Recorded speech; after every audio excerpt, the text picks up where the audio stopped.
म परिचय गराउन चाहन्छु। हिमला विक, मनिषा झाँक्री, अनिता घरती, सपना झाँक्री र झरना झाँक्री।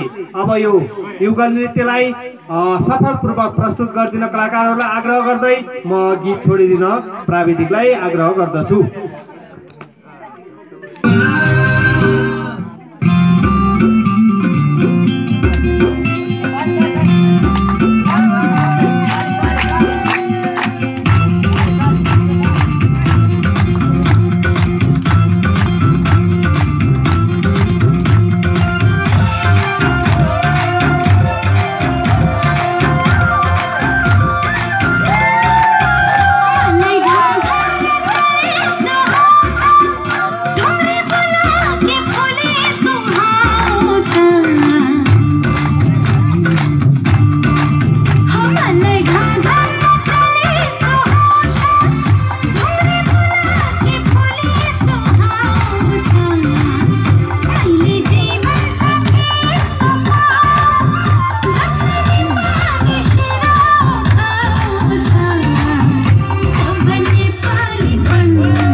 धन्यवाद। साह्रै मलाई